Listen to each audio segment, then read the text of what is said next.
السلام عليكم حبايبي متابعين مطبخ قمر السيد. مش عارفه بقى اقول لكم صباح السعاده ولا مساء السعاده، ايا كان بقى. النهارده معانا وصفه جميله جميله جميله جميله، وهي طاجن لحمه الراس في الفرن. بصراحه انا عمري ما كنت باكل لحمه الراس، ولو عملتها اضطريت وعملتها ما كنتش باكل لو كانت بتترمي. النهارده بقى فكرت لها كده في طريقه، قلت لازم اعملها غير اطور منها. جبتها كده بالشكل ده، قلت لازم ايه نستفيد منها. النهارده كل حاجه غاليه وما عادش ينفع ايه نرمي حاجه. تعالوا كده نسمي الله ونصلي على الرسول وندخل كده على وصفتنا كده ونشوفها. انا هنا كده معانا اللحمه، كنت غسلاها ومضباها ومقطعاها قطع صغيره، يستحسن يعني ان احنا نقطعها كده قطع صغيره زي الكبده. حطيت لها ميه على النار كده، غليتها وحطيتها فيها وخليها تاخد غلوه واحده بس، مش اكتر من غلوه، هي دوبك تقلب قلبه واحده بس وارمي ميتها، مش عايزاها تخش في السوا ولا عايزاها تخش في سوا خالص عشان ما تاخدش من الميه دي وتاخد من طعمها. اول ما غليت كده بالشكل ده بدات تطلع لي ريم كده فوق الوش. اخدت كده الريم كده بوريهولكوا وبوريلكوا شكله، لكن انا كده كده هرميه وهغسل اللحمه كمان. رميته وغسلتها غسيل كويس لحد ما الميه بقت رايقه، لانها بتبقى فيها احيانا بيبقى فيها شعر وبيبقى فيها حاجات كده على حسب بقى نظافه الجزار. وجيت كده حلة على النار سخنتها وقدحت فيها معلقة سمنة بلدي كده، ونزلت عليها بالقطع اللي هي عبارة عن لحم وعن قطع حلويات. طبعا الاتنين بيبقوا احلى من بعض، الحلويات بتبقى احلى من اللحمة كمان نفسها. كنت اول مرة بصراحة احبها السنة دي بصراحة يعني. وجيت كده سقطت اللحمة بعد ما شوحتها تشويح كويس. سقطت فيها كده اللورة، وسقطت فيها حبهان وقرنفل وطماطم وجزر. كترت الجزر شوية عشان احتاجه بعد كده. انا كده قمت النهارده الصبح كده ما لقيتش عندنا عيش خالص، وانا محتاجه النهارده اكلي بالعيش النهارده، طواجن يعني عيش. جيت كده جبت كيلو دقيق، وجبت كوبايه كبيره كوبايه كبيره لبن حوالي ربع كيلو. وجيت كده حطيت السوائل الجافه المكونات الجافه اسفه، اللي هي عباره عن كيس الخميره وشويه ملح. محطتش اكتر من كده على الدقيق.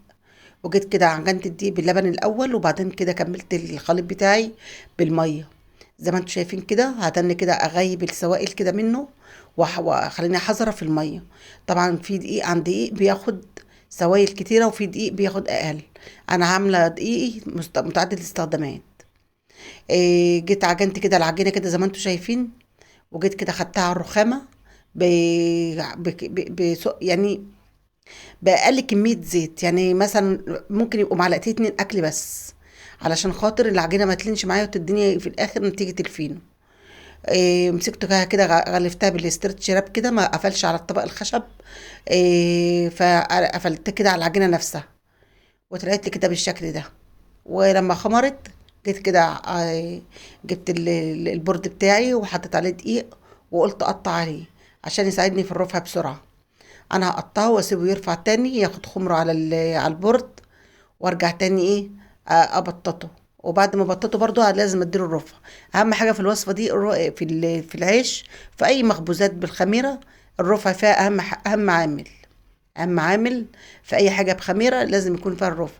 امسك التقطيع كده اقطع فيها كده، واقفل وابقى حريصه على القفل من تحت عشان الرغيفه تقب معايا. وغطيت عليهم كده وسبتهم كده لما ياخدوا رفعهم. ورحت كده على الحله، كانت اللحمه استوت معايا. انا لحمتي صغيره ما خدتش سوا خالص، خليتها سوا الا مش الا ربع، يمكن اكتر من الربع كمان.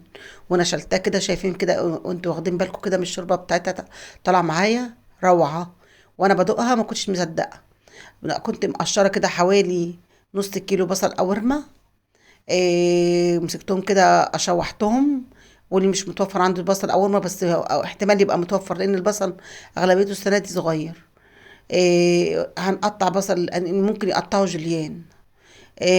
مسكت كده كنت مقطعه برضو بصلايه قطع صغيره اشوح بيها. من بعد ما شوحتهم شوحت البصلايه في نص معلقه سمنه بلدي. هي كانت معلقه، اخدت نصها دلوقتي ولسه هاخد نصها تانية استعمله في حته تانية. وبعد ما كده ما اتدبرت البصلة، يا دوب بس اتدبرت معايا وبدأ اللون بس يلون. البصل مش يلون لا، هو مع التتبيل بياخد لون.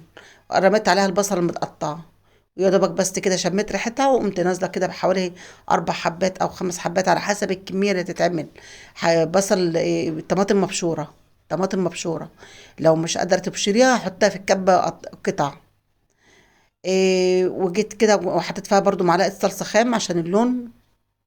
وجيت كده في طاسة على البوتاجاز لوحدها، وحطيت فيها كده كمية توم كده بالشكل ده زي ما انتم شايفين. وأول ما تبدأ تاخد اللون الذهبي أنزل عليها بالكزبرة الناشفة أو الكزبرة المطحونة، واستنى كده بس ما تاخد لون، واقوم طشها بالخل. انا بسرع، لكن انا بستنى على كل حاجه ما بتاخد لون. وبعد ما الخل يدخن معايا اقوم نازله بقى كده على الشوربه باللحم، عشان اعلي التست بتاعها وافيدها في التسبيكه دي. انا كان ممكن احطها التسبيكه، بس انا قلت على الشوربه احلى، هتبقى يعني تكه حلوه يعني. حطيت كده نص معلقه فلفل اسود او اقل بكتير، وحطيت معلقه كزبره، ونزلت بمكعب مرقه دجاج فوري او مكعب مش هتفرق. ونزلت كده بمعلقه ملح صغيره ملح. طبعا انا عندي الشوربه فيها ملح، فابقى حريصه على الملح.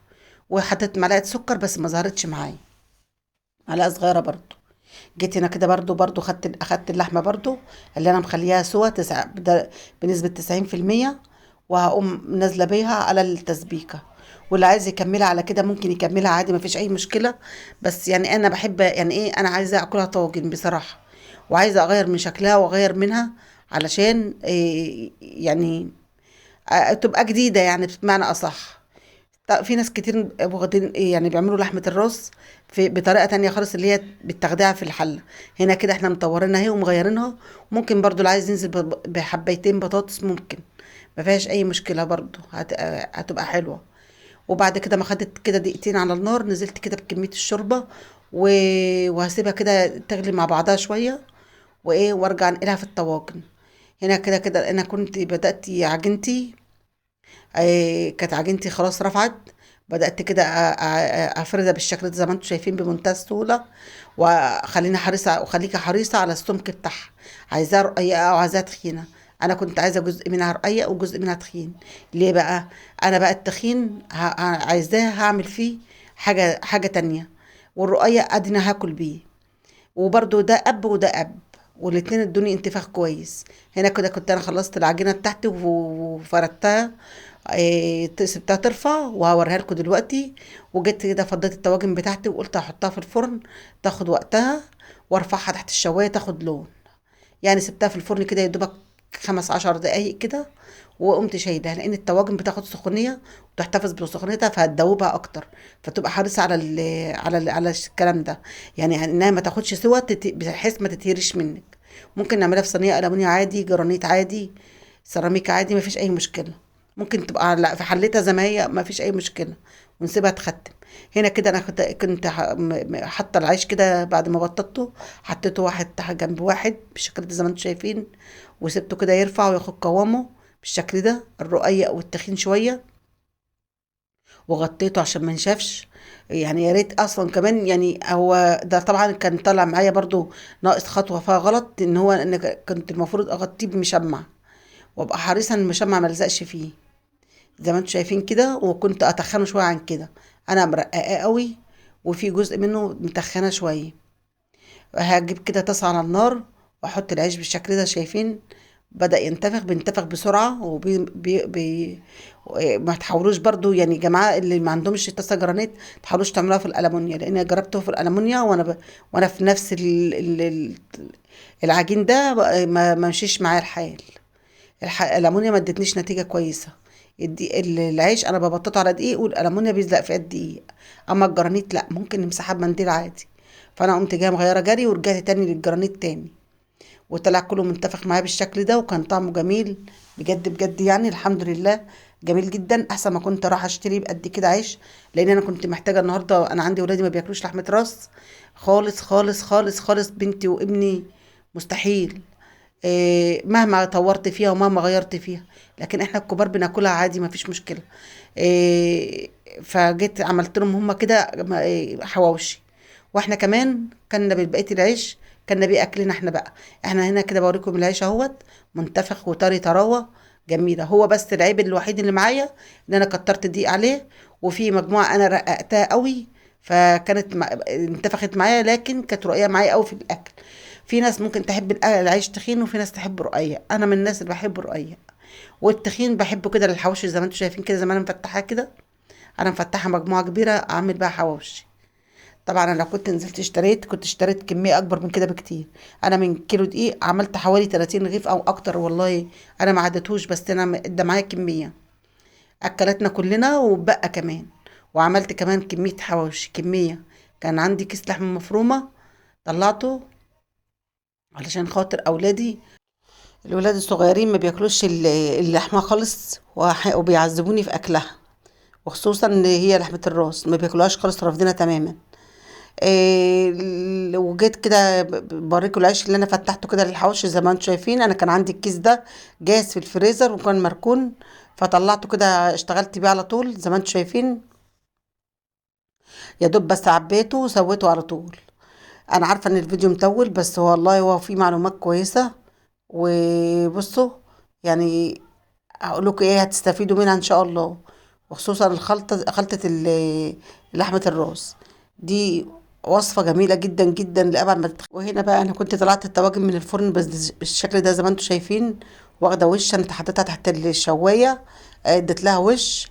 بصوا بقى انا مش هتكلم، هي بقى تتكلم عن نفسها. وانتوا كده بصوا بقى بشكل يعني بخيالكم كده، اتفرجوا انتوا بقى. هي عبارة عن بصل بس، وكمية الجزر اللي كانت في الشوربة خدتها ضفتها برضو. وهي بس كده زي ما انتوا شايفين. بصوا الطاجن اللهم بارك، روعة روعة روعة روعة. ولا تبان اصلا انها لحمة راس، ولا تبان انها اي حاجة. والله يا جماعة هتنبسطوا منها جدا. وصفة جميلة جميلة جميلة. اللهم بارك يا رب. الحمد لله الحمد لله انا وصلت للطريقة دي. لان الواحد بيصعب عليه حاجة ان هو يسيبها او ما يستعملهاش او يركنها وما تبقى لهاش لازمة، او تبوظ مني وارميها. بصوا انا هنا بقول لكم اجمل طاجن كلته بجد. وهنا كده ده كان الحواوشي بتاعي كنت عاملاه في الطاسه. بقى هو بشوفه بقطع لكم واحد اهوت وبوريه لكم. انا عاملاه تحفه والله العظيم، فعلا جميل جميل جميل. يعني بصوا، الكيس ده كان في اللحمه ده كان عندي بقاله جوا اصلا يجي شهرين، وانا ناسيه وانا بنضف الفريزر قابلني. بس طالع بسم الله ما شاء الله.